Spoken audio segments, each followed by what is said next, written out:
Bismillahirrahmanirrahim. Assalamualaikum warahmatullahi wabarakatuh. You're with me, Mazlina Ismail, in this program, Shaping Tomorrow on IKIM Radio. And inshallah, this week we'll be sharing with you our next topic with our guest, none other but Shafiq Burhanuddin, Senior Research Officer at IKIM. And inshallah, we'll be sharing on reviving the circle of justice. Assalamualaikum, Shafiq. Waalaikumsalam warahmatullah. How are you? Alhamdulillah, very good. Nice to have you back in the studio. And Likewise. inshallah, what's the context of your sharing in this episode, specifically to say the topic reviving the circle of justice as Yes, introduction, inshallah. yes. Thank you very much. Bismillahirrahmanirrahim. Alhamdulillahi rabbil alamin. Wassalatu wassalamu ala asyrafil anbiya wal mursalin wa ala alihi wa sahbihi ajma'in. For the benefit of our audience on Facebook live or Facebook video, I have prepared some slides to facilitate the discussion. So if I can ask for Sharing the radio to screen, share. the slides. Yes, sure. Yep. Let's do this. Okay. Fantastic. Yes, you're on, inshallah. Next, please. So indeed, next there is a present-day context as to why we want to discuss this. Actually, is a very ancient idea, ancient wisdom, if I can say so. Before I explain what this ancient wisdom or what this idea of this circle of justice means or what does it imply, I would like to draw attention to the fact that at least two figures in the contemporary Muslim world have invoked it in a significant way. First, as far as in Malaysia is concerned, we have someone like the former managing director of Khazanah National, the Sovereign Development Fund or Sovereign Wealth Fund of Malaysia, who over the years, I think ever since he studied in University of Cambridge for his masters, I think this was probably before he became managing director, he discovered or he came across this idea in his studies on development, because when he was at Cambridge, Tan Sri Azman was at Cambridge University, he informed us that he wanted to try to bridge with what the mainstream conventional or Western secular discussion on development is with what the religious tradition such as Islam has to say about that debate or that field of development studies. So upon his research, he discovered this idea of circle of justice, and since then he has held the position wherever he went, whether it be in Khazanah or even now after his career in Khazanah. This one I cited from, I think there are at least two papers of his which can be found on his official website. He said first, one of the things he said was, while conceptualized some 700 years ago, the circle of justice, Tan Sri Azman said, I think it's timeless and even more relevant in these discordant times, not just in Malaysia, but indeed the world over. He also noted elsewhere in his article, he said, classical, neoclassical, and development economics has studied many factors, mostly material in nature, that drives development of nations. Ibn Khaldun's circle of equity, or is also known as circle, sometimes translated as circle of equity. Ibn Khaldun's circle of equity framework, according to Tan Sri Azman, is a dynamic, integrated, multidisciplinary model on the development and decline of civilizations. Because, as I will share afterwards, this idea is not exclusively Ibn Khaldun's, because it may have been referred by Ibn Khaldun in an interesting way, an important way in his book, his major book on history, Al-Muqaddimah. But it was also, his idea is also been adopted and used and benefited by other scholars in different contexts or different approaches and different areas. But before we go there, I want to also draw attention to the next slide, which is on and what the president of Turkey is saying, on President Erdogan next. So so President Erdogan, we don't know to what extent he or his team or his government actually discusses or applies it, but from our limited observation and from what we have discovered of this passage from his speech before, uh, there is reason to believe that they are trying or they are attempting to revive and apply this idea of circle of justice. And the context for the likes of someone like President Erdogan is like is as such. So if I'm going to quote him first, and then maybe I reflect about that. So he said, once concerns for interests have taken precedence over human life. So maybe he's speaking in the international arena. The interests of certain nations have taken precedence or over human life in other nations.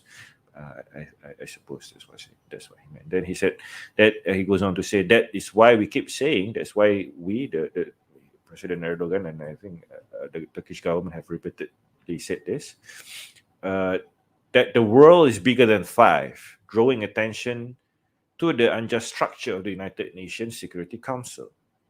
This is President Erdogan. Turning the term justice into a hollow word stripped off of its meaning is the biggest threat to the future of humanity. I particularly would like to underscore a concept here, which is considered as the key to peace, security, and stability in our traditions of ruling and policy making. In our when he said in our tradition, I believe he's referring to the Turkish Ottoman tradition. This concept is the circle of justice. Both the first and the last words of this circle are justice. There is justice in the center as well. No matter where other elements are located within the circle, they all converge on justice. The circle of justice, along with our understanding of an ancient state, is the compass of our manner of ruling and policy making. Okay, so to the first question in terms of posed by Maslina, in terms of what is the basis, what is the background of this discussion about this ancient idea or ancient discussion about circumcision, is that because I have personally come across Tan Sri Azman. We have invited him to IKIM at the Young Muslims Forum, which we Okay. organized in 2017, and he also he did draw our attention to this circle of justice during that event, and he continues to speak about it. And very recently also I had he gave us the privilege to have a private discussion over Zoom, and he again tried to clarify his thoughts about the circle of justice, the importance of it, and how he tries to apply this in the contemporary context. So I feel that there is, in retrospect, from our limited or from our knowledge of what the circumstances of the world is, and also what the intellectual tradition of Islam has to offer. I think this is one of the great wisdoms, um, great wisdom or great idea that the Muslim world can offer for the rest of humanity. Yes. Right. Thank you, Shafiq. Just to further understand the importance of speaking on, the circle of justice, and you mentioned about um, intellectuals of the past of the Muslim world. Can you help us to tell more about this, the circle of justice in historical context? Okay, so if we can go to the next slide Yeah, sure. for those who are on the video. Yeah. So as Tan Sri Azman mentioned earlier, he cited Ibn Khaldun, and indeed, perhaps in the Muslim civilization or Muslim history, Ibn Khaldun was probably Mm, one of the earlier scholars to invoke it in his writings, in his discourse. And you can and his Ibn Khaldun's Muqaddimah, as those in the academia or in scholarship may know, has been translated into English widely, and it can be found, I think, quite easily in bookshops, and it can be ordered. All right. So this is the English rendition of that of the elements in that constitutes the circle of justice. So basically, the circle begins in I think in the Ibn Khaldun's Muqaddimah, it's mentioned in two ways. One as a sort of a an admonition or an advice to the rulers or to the king. Also, is also formulated as like in a more abstract way. But anyway, I'll read out this for the audience, for the Yeah, listeners. sure. Mm-hmm. It says, authority cannot maintain its glory without Sharia. Okay. Obedience to God and behaving under His command and prohibitions. And there is no support for the Sharia without kingship, Mm-hmm. al-Malik. And there is no glory for kingship without men, al-Rijal. And there is no support for men without wealth, al-Mal. And the only way to wealth is through cultivation, al-Imara. And the only way to cultivation is through justice. And Mm. justice is a balance erected among God's creatures belonging to the Lord. Um, Although yes, it can belong to the just ruler, but ultimately it belongs to Allah. It's one of Allah's name, Al-Adil, Al-Adlu.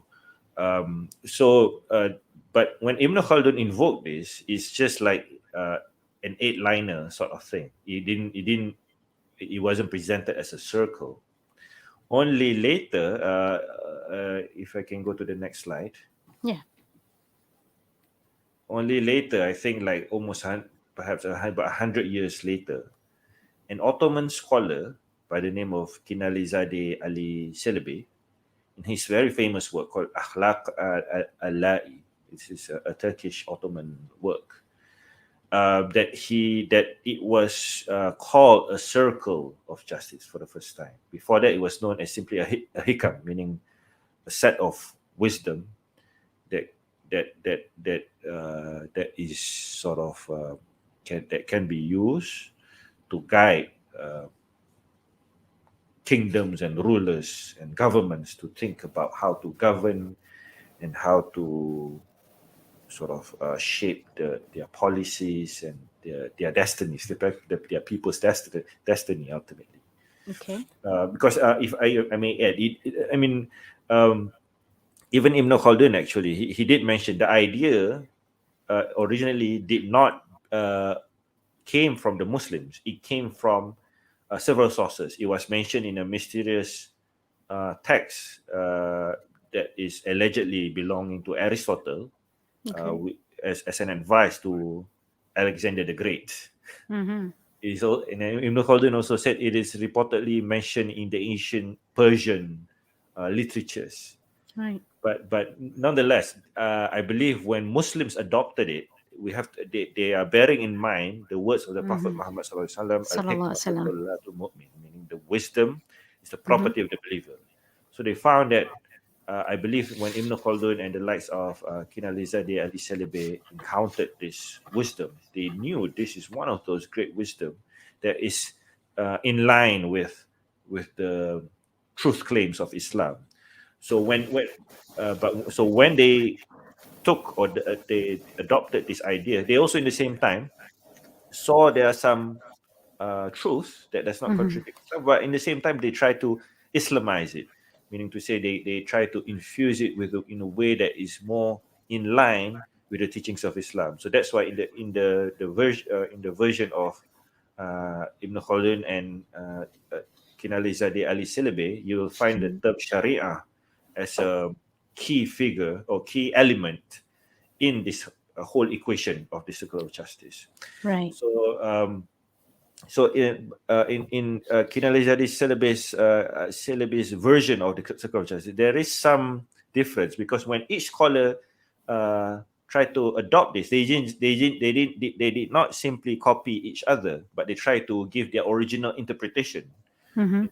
of this wisdom so that it can be better understood and hence applied by their readers or the rulers of the time. Sure. Mm-hmm. So in his case, I think Kinalizade Celebi added the last line in particular, which is, it is justice that's the cause of the goodness of the world. So I think maybe if some of you have seen the Turkish TV series Ertugrul and Osman and so on, Yeah. their emphasis on justice. Mm-hmm. is there due to the scholars, because they understood very well what scholars meant, and they taught what justice meant, and they taught that to um, the leaders of their time, right? Mm-hmm. So, but scholars. Okay, so next, if you can go to Sure. the next slide. Okay. We also find a later Ottoman scholar by the name of Sari Mehmet Pasha. He was actually part of the Ottoman treasury, like a ministry of finance official. But he also wrote a book of counsel for viziers and governors. This is 1703. And Mm-hmm. basically, I think he tried to make it more meaningful, try to give more clarity to the circle of justice when he said, "A country endures not unless there be men, but for men of substance, wealth is needed. Wealth is produced by the subject of people.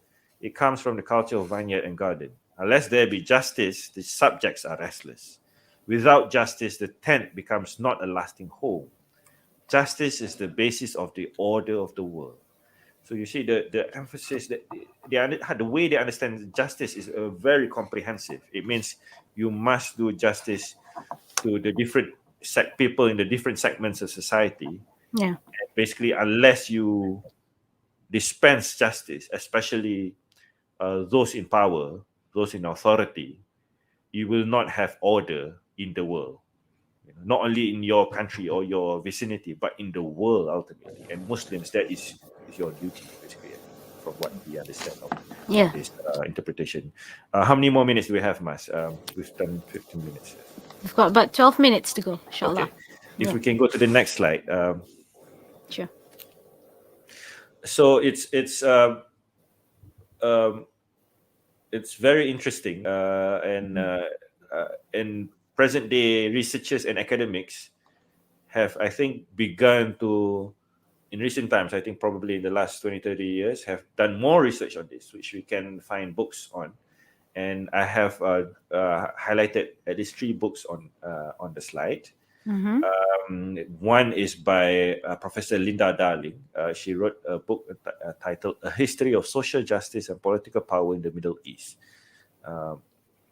with a subtitle "The Circle of Justice from Mm-hmm. Mesopotamia to Globalization." Okay. Very interesting, very thoroughly research book. Mm-hmm. I think she's one of the experts on this subject. Mm-hmm. I tried to reach out to her, but to no avail at the moment. Maybe we can get another. I'm looking to get another figure, a Turkish academic who is also researching into this. So perhaps, That'd be inshallah, nice. Yeah. yeah, Inshallah. can be speaking on this subject on Shaping Tomorrow. Sure. And then there's also this the book by Heather Ferguson. The title is "The Proper Order of Things." Simply that, the proper order of things. Because once Mm. you, because one of the widely known definition or ta'rif of justice is Mm-hmm. the condition when things are in their proper places, Order. order, Mm-hmm. right? Yeah. So it is widely understood in the Ottoman period by Yeah. Muslims in the past that when you put things in a proper place, when you put the different peoples in their proper place, what you Mm-hmm. have is the proper order of things. Sure. So this is a very interesting book, also based on primary sources, Ottoman sources, Arabic sources, and presented to us as a study in English by Heather Ferguson. And another book I would like to draw attention to is, this is also a recent book by Hussein Yilmaz titled "Caliphate Redefined: The Mystical Turn in Ottoman Political Thought." Mm-hmm. So this one also, you can see how the idea of justice and the circle of justice was discussed by the different Ottoman scholars in the past. But the work by Linda Darling gives us a more comprehensive survey, not only during the Ottoman period, but also I Okay. believe in the Mamluk period, in Mm. the Mughal, and in the various parts of the world before Islam, even I think Mesopotamia.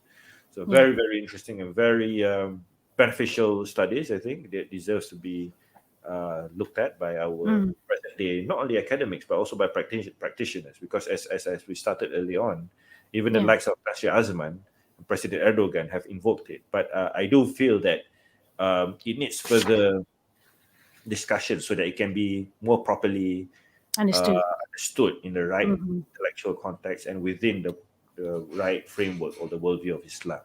Right. So yeah, that's my response to your second question. Thank you, Shafiq. Now, speaking of this, how we understand it from the past, how can we relate it to our current context? Right.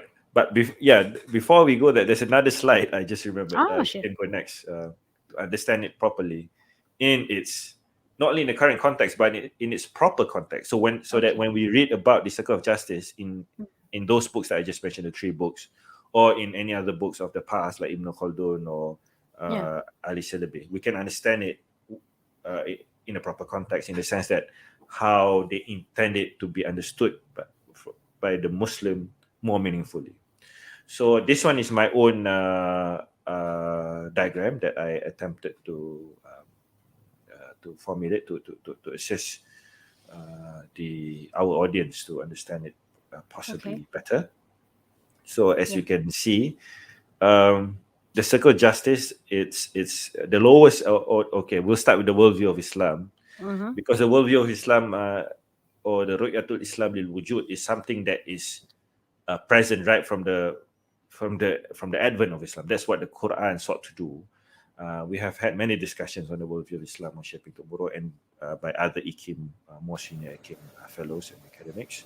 Yeah. But that is the proper context. So it's very important for the present day Muslim, whether you be an academic or a practitioner, you must this must be like the overarching kind of mental framework before you look into any idea. In fact, not only circle of justice, right? Because Okay. otherwise, you are bound to interpret it either in a secular way or in a distorted way, Mm-hmm. right? From its true context or true meaning. Yeah. So after you understand that the overarching intellectual framework or mental framework in the Islamic knowledge tradition or intellectual tradition, there's this category of knowledge called hikmah nazariyah or theoretical wisdom. Basically, the great Muslims like Ibn Sina and even Ghazali have discussed on this subject in terms of there's these different ranks or classification of knowledge. So, but basically, it's the more uh, advanced areas of knowledge in that we refer today as the fardu ain. Yeah. Um, uh, uh, Things like basically ilmu kalam, because I mentioned there, it includes discussions or it's overlaps with discussions on ilmu kalam or tasawwuf irfani, but these are the more advanced fardu ain, a more deeper understanding of the deen, basically the religion of Islam.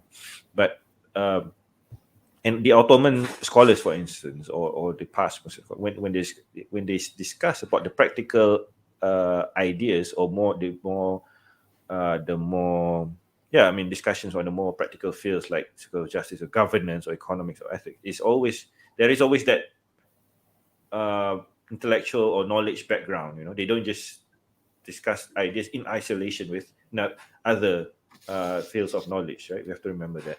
So after there is that theoretical wisdom, only then comes the practical wisdom or hikmah amaliyah, which Mm-hmm. consists of the fields of akhlaq, ilmu akhlaq, ethics, about character, what makes good character and how to achieve good character. There's a field of economics, takbirul manzil. But this economics, in the Muslim tradition, is not like how it's understood today. We have to remember that. Takbirul manzil is about the proper provisioning, a proper organization of the economic life, or the proper provisioning of the resources such Okay. that it would help us to attain happiness.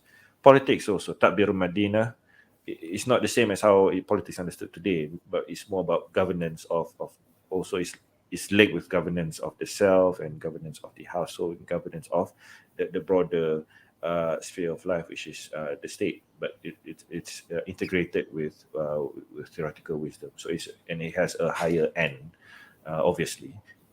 Okay, so the circle of justice more specifically falls under the province or under the area of practical wisdom, Takbirul Madinah.